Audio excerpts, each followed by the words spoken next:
യേശുനാഥനാകുന്ന സ്വർഗീയ അപ്പത്തിൽ ആശ്രയം കണ്ടെത്തുന്ന ഏവർക്കും ഈശോ മിശിഹായ്ക്ക് സ്തുതിയായിരിക്കട്ടെ. തിരുസഭ മാതാവ് ഇന്ന് നമുക്ക് നൽകുന്ന വചനധ്യാനം മർക്കോസിന്റെ സുവിശേഷം 8-ാം അധ്യായം 14 മുതൽ 21 വരെയുള്ള വാക്യങ്ങളാണ്. ശിഷ്യന്മാർ അപ്പമെടുക്കാൻ മറന്നുപോയതും ശിഷ്യന്മാരുടെ ആശങ്കയും കർത്താവ് തൻ്റെ അത്ഭുതങ്ങളെ നോക്കിക്കൊണ്ട് അവരോട് സംസാരിക്കുന്നതുമാണ് സുവിശേഷം. 3 സത്യങ്ങൾ നമുക്ക് ഈ സുവിശേഷത്തിൽ വായിച്ചെടുക്കുവാനാകും. 1, അപ്പം കുറവായതിനാൽ ശിഷ്യന്മാരിൽ ഉളവായ വിഷമം. യേശു പറയുന്നു, എന്നോടൊപ്പമുള്ളപ്പോൾ അതിനെക്കുറിച്ച് വിഷമിക്കേണ്ടതില്ലെന്ന് നിങ്ങൾ തീർച്ചയായും അറിയുന്നില്ലേ എന്ന്. അവരുടെ അനുഭവത്തിൽ നിന്ന് പഠിക്കാനും അവരുടെ ആശങ്കകൾ ദൂരീകരിക്കുവാനും യേശുനാഥൻ അവരോട് ആവശ്യപ്പെടുകയാണ്. മനുഷ്യൻ്റെ കുറവുകളിലല്ല, അസാധ്യമായ കാര്യങ്ങളിലല്ല, ദൈവത്തിന് അസാധ്യമായി ഒന്നുമില്ല എന്ന സത്യത്തിൽ വിശ്വസിക്കുവാൻ മറന്നു പോകരുത് എന്ന് കർത്താവ് വീണ്ടും അവരെ ഓർമ്മപ്പെടുത്തുകയായിരുന്നു. നിങ്ങൾ ഓർക്കുന്നില്ലേ എന്ന് പറഞ്ഞുകൊണ്ട് 5 അപ്പം 5000 പേർക്ക് നൽകിയതും 7 അപ്പം 4000 പേർക്ക് നൽകിയതും കർത്താവ് അവരെ ഓർമ്മപ്പെടുത്തി. ദൈവം എനിക്ക് നൽകിയ അത്ഭുതങ്ങളെ, അനുഗ്രഹങ്ങളെ ഓർമ്മയിൽ കാത്തു സൂക്ഷിക്കുക എന്നതാണ് എൻ്റെ ജീവിതത്തിൽ വലിയ അത്ഭുതങ്ങളെ സാധ്യമാക്കുവാനുള്ള ഏറ്റവും വലിയ ആത്മീയ പോംവഴി. കർത്താവ് പറയും, നീ അത് സ്വയം പഠിക്കേണ്ടതുണ്ട്.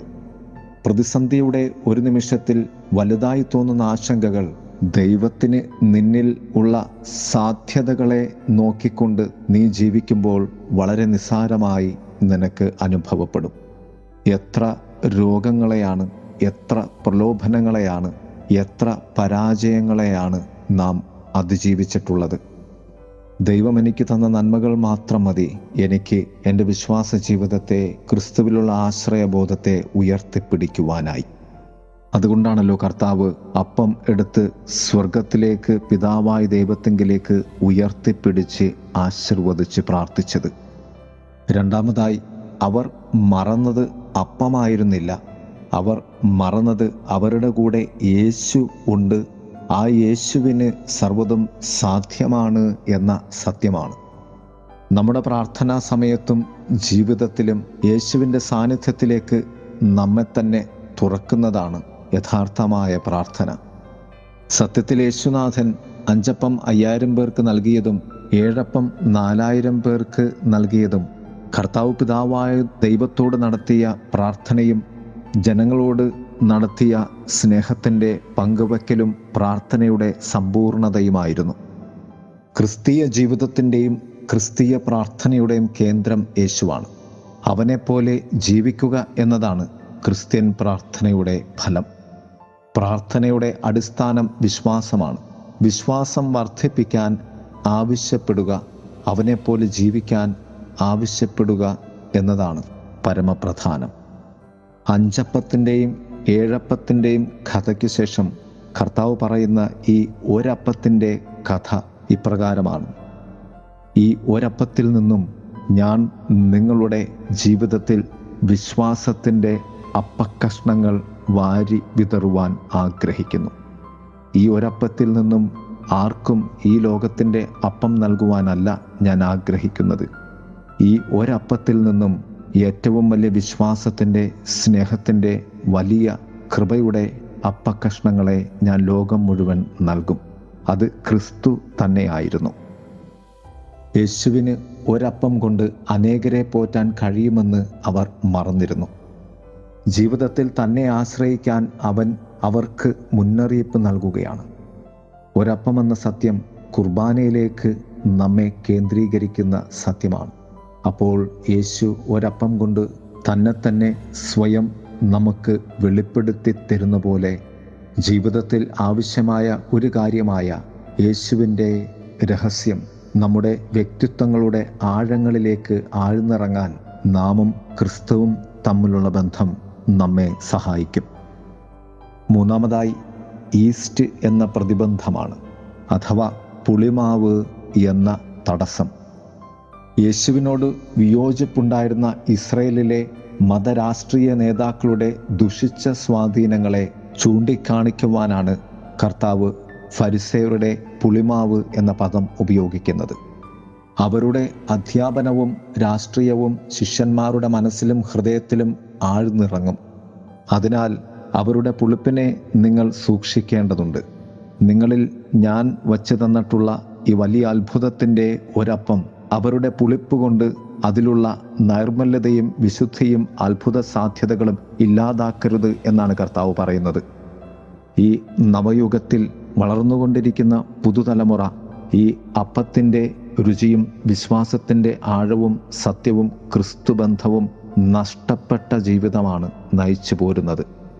മാതാപിതാക്കൾ 1000 അപ്പം കൊണ്ട് അവരെ തീറ്റിപ്പോറ്റുവാൻ ശ്രമിക്കുമ്പോഴും ക്രിസ്തുവാകുന്ന ഏകയപ്പത്തിലേക്ക് അവർക്ക് കടന്നു വരുവാൻ സാധിക്കാത്തത്ര രീതിയിൽ അവർ അകലങ്ങളിലാണ്.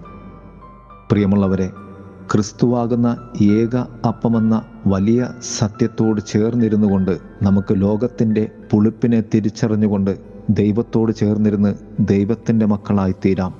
ദൈവം നമ്മെ സമൃദ്ധമായി അനുഗ്രഹിക്കട്ടെ. ആമേൻ.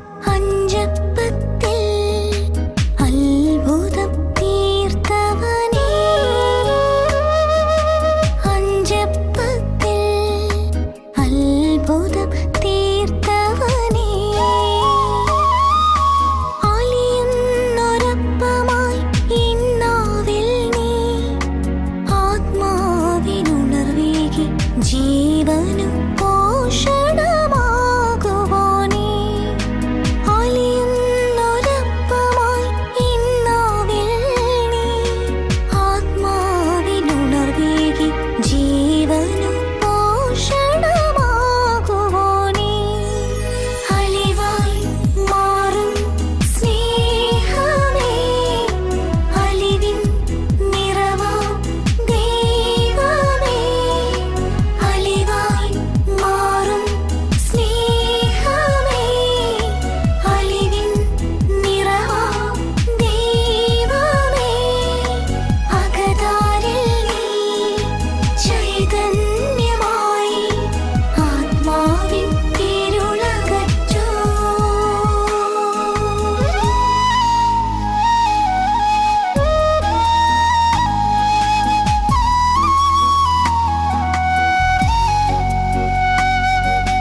बोध